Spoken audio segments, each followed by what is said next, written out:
Well, hello and welcome to another in the series of Cafe Insights. I'm Andrew Vine, CEO of the Insight Bureau here in Singapore, and today I'm in conversation with Rob Lilwall. How are you?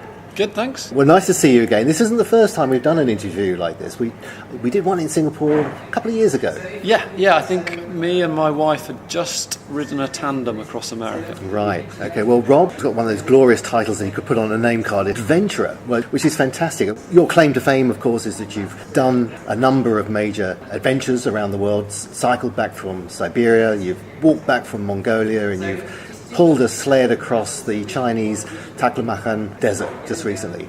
So you are therefore, slightly crazy. Part-time. I'm a part-time crazy person. So, I tend to. It tends to be about every 2 years I get a crazy idea in my head to do an expedition, and then, sort of to my surprise, I suddenly find myself actually doing it. And that's most recently was. It was a shorter expedition, but one of the scariest ones I've done was a walk across the Taklamakan, which is this huge desert about the size of several countries in western China, and it's all made of sand. Most people have tried to cross it with camels, but I tried to cross it pulling basically a beach cart with a sled strapped on top of it. So it was a really kind of tested me to my limits, but it ended up being a very satisfying trip. Wow. I think this begs the question, and we've just been here in Singapore at an event this morning, and the first question that was asked was, why?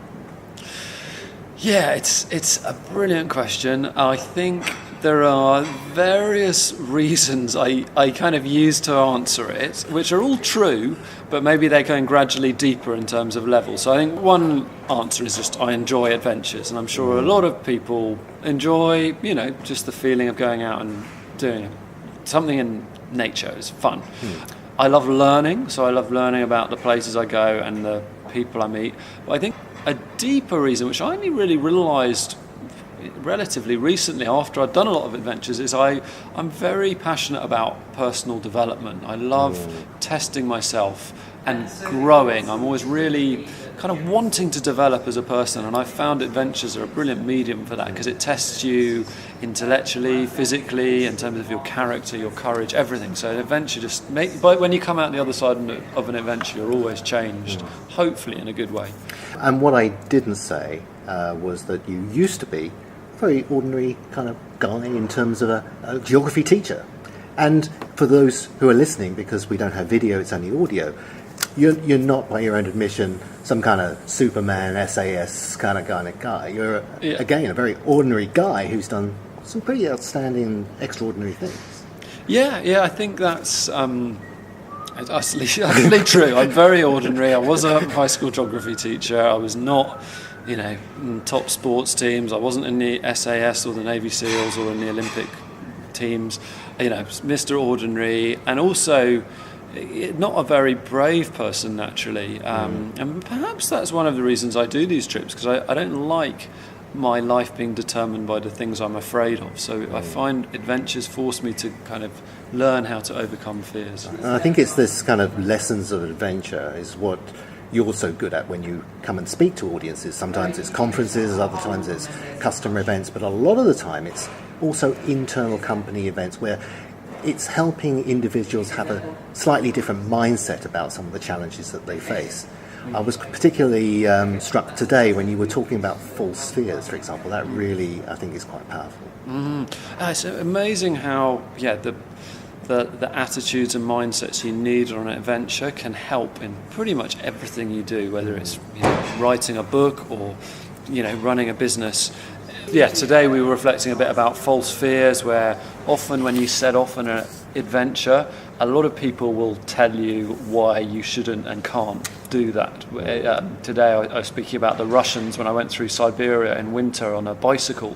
All the Russians we met were very friendly, but basically thought we were going to freeze to death, or others thought we were going to be eaten by bears, or others thought we were going to be murdered by the gold miners, and everyone thought we were going to die.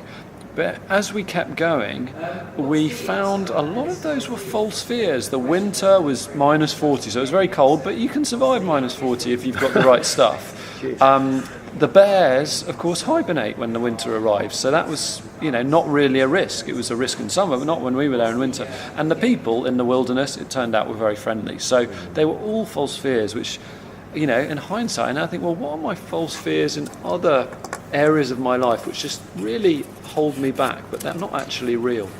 So, we heard from you this morning as well that one of the most important things is about being very, very clear about what your goals should be. Yeah, so on an expedition, it's kind of like you have to have a goal, a destination. I mean, that's what an expedition is. You're trying to get somewhere. And so it's sort of built into the thing. Whereas maybe in work sometimes it's not quite so clear, or I actually think our whole lives sometimes we're not really clear what we're trying to do. We sort of run around doing what everyone seems to do, trying to earn more money, whatever it is, but we're not really clear. Okay, so I'm trying to earn this much money so I can put my kids through university, something very specific, and that actually really helps focus us.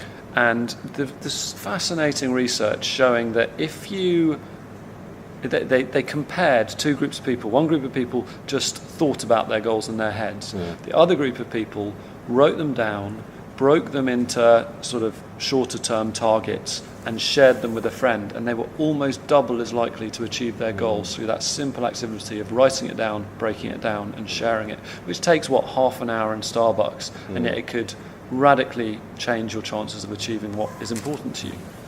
Obviously, people will look at what you've done and say it's incredibly risky. I mean, why would you take such incredible risks? I mean, that doesn't seem sensible. A lot of people feel that the safe thing to do is to minimise risks, not to go and embrace it actively. Yeah, I mean, risk-taking, it doesn't come naturally. I'm not naturally a kind of reckless sort of person, but I think I think first of all, like we're talking about the false fears, a lot of risks, when you really look into it, you might come to a different view of what is risky. There might be a risk of not acting. Like, there's so many of the companies which go bust because they don't move with the technology. They haven't taken that little risk of employing a new IT expert or whatever when they needed to. So there's a risk in not acting. Sometimes risks are very exaggerated in our minds, so we have to talk to real experts before we decide what risks to take or not take. And there is huge reward often in taking risks, achievements in business or whatever. Yeah. And it's about making calculated decisions based and being well prepared.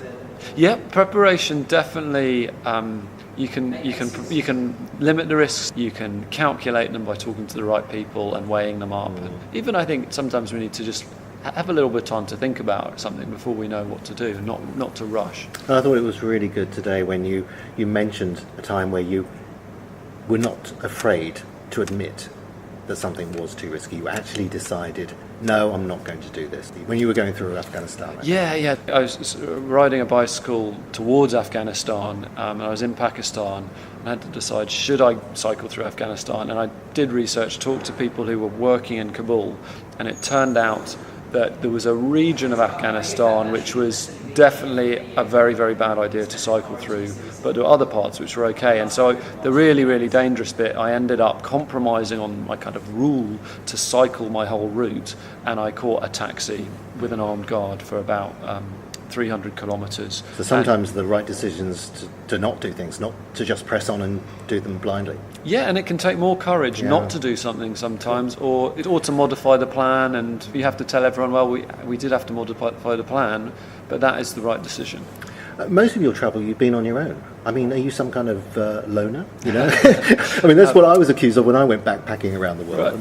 Right. But it's not, is it? It's not like that at all. No, I mean, I have done trips with people as well. I think it's more fun when you travel with a friend or a companion in many ways. But on your own, I think you kind of have a different dynamic when you meet local people, yes. Which is a really special part of a lot of trips. And also you learn more because you have to face your fears by yourself. You can't hide behind your friend. And when you are on your own, you get to meet some amazing people who are very hospitable. Yeah, I think you probably found that on your backpacking. There's just extraordinary hospitality, especially outside of cities. In most parts of the world, people like kind of lone, nomadic dudes. They look after you, and it's a real privilege and you can never really give back as much as you receive from the people who look after you. But it's a real privilege. Hopefully, kind of in the whole of one's life, one can give back, but probably to different people. And another one of your messages, of course, is that even if you are on your own, you don't have to do it alone. You don't have to. You can ask for advice. You can get help. You can use your networks. Yeah, I mean, it's really essential, I think, to ask for advice, to network until you find a person who, you know, can show you the way or offer you a ride in a boat or whatever. So I think there's many levels which we're very connected. And also, I mean, on this recent trip through the desert, I was very alone. There was one point where I had a bit of a setback where I had to change my route a bit, and I was really downcast because it wasn't my plan A. I was having to do a sort of plan B route. I had mobile phone signal on the edge of the desert, and I got three of my best friends to phone me up, and it completely changed me around. And I think, and there's research again, if people who are successful tend to have strong social support networks. So it's not just about being amazing in the office, but having a good social support network actually will help your business success too. Well, it's fascinating to talk to you. Everyone's asking you when's the next trip, but it's not for a little while yet. Yeah, we just had a baby, so yeah. Well, that's good. So in December, me and my wife had a baby, and so that is the next adventure. That's an adventure in itself. Yeah, it is. Probably the best one, isn't it? So enjoying that, and we shall see what comes next. All right. Well, that's brilliant. Rob, thank you very much for spending a bit of time with us today. Thank you, Andy. And we'll see you soon.